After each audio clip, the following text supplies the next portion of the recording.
ask my questions, I would like to emphatically state that these questions were not given to me by anyone. They're from my head, so I'm going to ask. Now, Mr. Vice President, my name is Koji Sheldon, I represent Koji Sheldon Studios. The first one is about 322 pharmaceutical doctors on social media right now are planning on suing the health ministry about unpaid, allowances. Now, for someone that has highlighted in your manifesto that when voted into power, you are going to, improve or help improve the condition of services when it comes to conditions of service when it comes to our health people. For right now that you are the vice president, what can you do to help these pharmaceutical, doctors who are, contemplating on suing the Ministry of, Health? My second question borders. The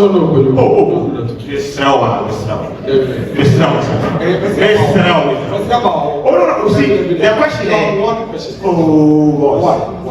One question. So my question, the second question is about perception. Perception is very important. I'll come back to you. Tafima FM Kofodia, the East Indian capital. My question is very simple and short. Is there anything you have disagreed with in this government as a vice president? Thank you. Everyone, good evening, Mr. Vice President. My name is Eugene Osei-Tutu. I work in Lab Kumasi, subsidiary of the Media. Listening to you last Sunday and also reading your manifesto, and you're giving us an abridged version. When you go to the page 23 and 24, you are tackling the rising cost of living basically on 4 legs: food, then you talk about transportation, you talk about housing, and also electricity. Now on transportation, your solution is bringing in, one of your solutions is bringing in electric vehicles for public transport. And last Sunday you did indicate that you're expecting about 100 of them before December. I have 3 questions on that. We know EV vehicles are mostly charged. They have public charging systems that we use to, power these buses to ply our roads. When you check the Energy Commission website as of this evening, we have only 5 public charging ports in the country, 5. And 2 of them are actually for Porsche cars specifically. Then 1 at the Total Energy Station at the Liberation Road. So between now and December, where are we building the charging port? Is it government building it? What's the source of fund? Is it the private sector or is it PPP? So that's my question 1. Thank you. Then question 2. You have I'm not done.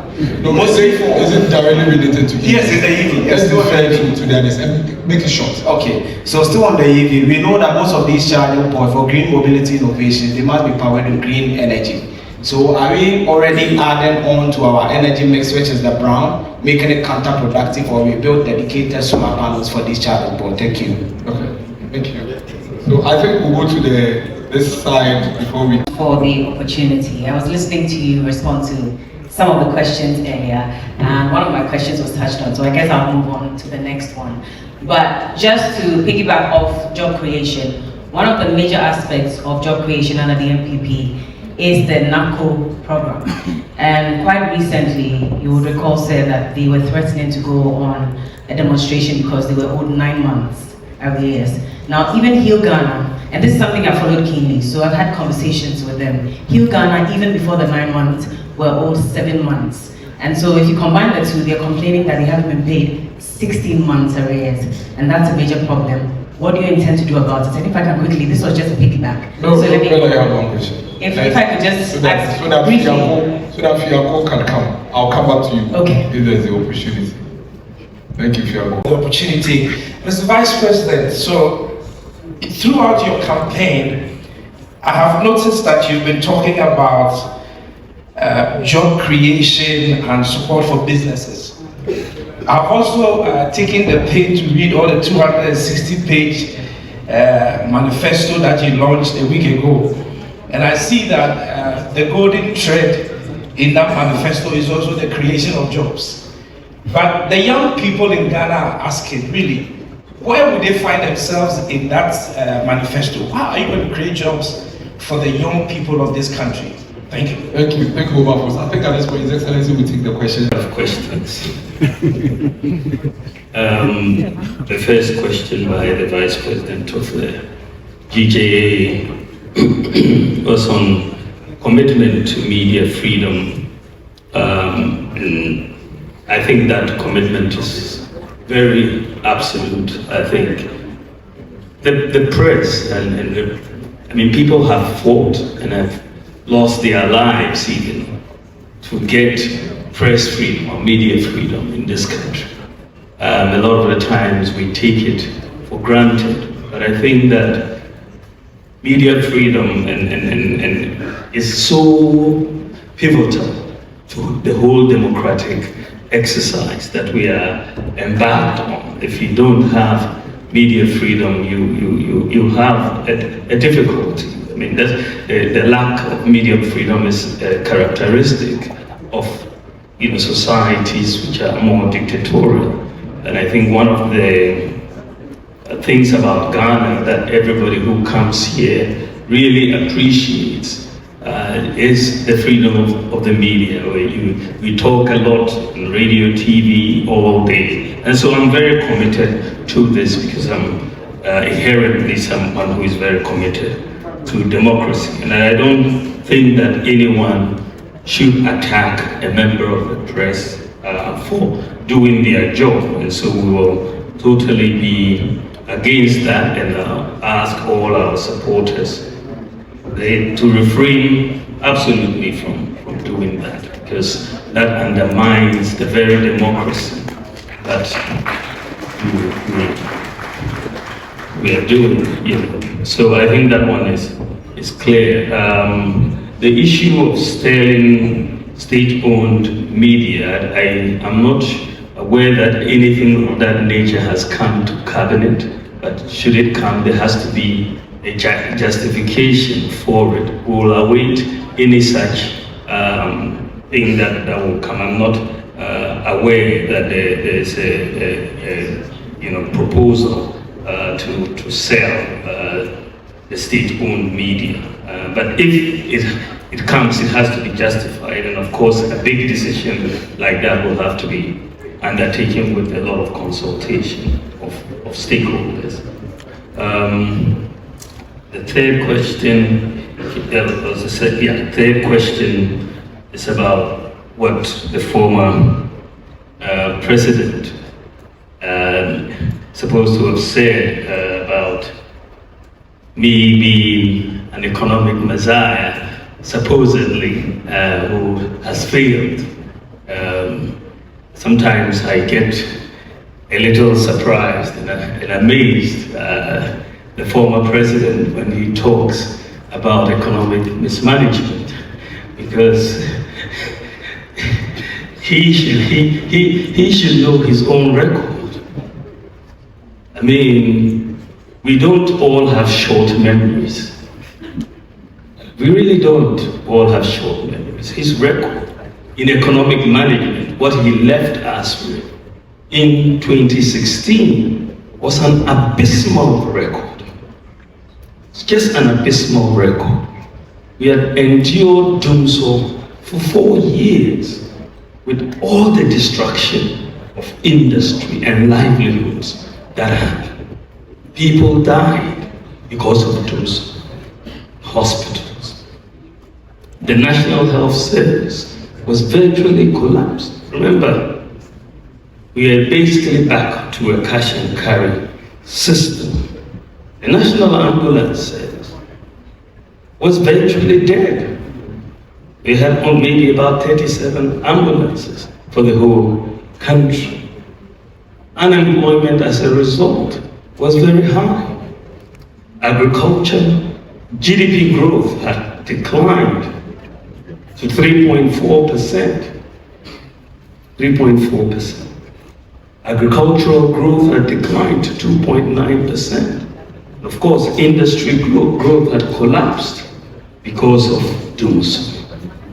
Unemployment was high. There was a freeze on public recruitment as a result. And the banking sector was on the verge of collapse. We have, as a result, the cancellation of teacher training allowances, the cancellation of nursing training allowances. You had a 3-month pay policy for teachers, work for 3 years and be paid. And many children could not attend senior high school because of difficulties of paying fees and so on. You had many challenges that he left us with. So when you juxtapose that record with what we have been able to do in these last 8 years almost, it's really night and day. We have created at least 2.1 million jobs. The latest number I saw was 2.3 million, but let's say at least 2.1 million jobs in the last 7 years. And this is hard data I'm talking about, 2.1 million jobs. We've kept the public sector workers employed and fully paid through the COVID pandemic. We didn't lay anybody off. And if you look at it, we've built more roads, 3 times more the length of roads than what he did in office. We've built more railway than any other government in the Fourth Republic. Expanded rural telephony. There were 78 sites for rural telephony when we came in. Today there are 1,008 sites for rural telephony. We built more libraries, public libraries, than any other government. His time he built only 8 years, 3 public libraries, 8 years. And we've built 54 public libraries in 8 years. We've constructed about 12 major fish landing sites across the country. Xim, Dixco, Marie, Mumford, Winneba, Senyabriko, Gomwa, Fete, Teshi, Usu, Ekumfi, and Mfasima. Constructed 2 fishing houses in Elmina and Jamestown. Constructed more sanitation facilities, 817, than any other government in the Fourth Republic. This has increased the proportion of the population with access to toilet facilities from 33% in 2016 to 80%.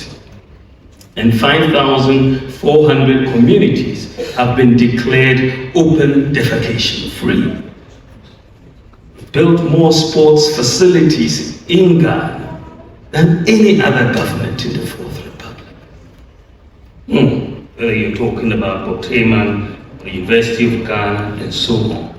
When we came into office, there were only 3 astroturfs in the whole of Ghana. The whole of Ghana, 3. Today you have over 150. We've abolished the 3-month pay policy, constructed 120 courts we're constructing, 80 have been completed with bungalows, and we've kept the lights on. Broadly, in the last 8 years, we've restored teacher and nursing training allowances, increased the beneficiaries of scholarships by 70%. And the national health insurance is now being extended to cover sickle cell patients with hydroxyurea, very expensive drug. I led the negotiations for that to happen. We have extended the national health insurance to cover childhood cancer, extended the national health insurance to cover kidney dialysis for over 60s and under 18s. We saved the deposits of 4.6 million bank depositors who really were going to lose their deposits if those banks were not saved. I don't understand whether the former president has taken his time to actually understand what happened in the banking sector. Some atrocious things happened. And this is why these Banks had to be saved. They were not collapsed, they were merged into other banks. And we know banking depositor lost 1 cedi. Everybody maintained that you had very bad things happening. You know, some of the banks broke all the rules and extended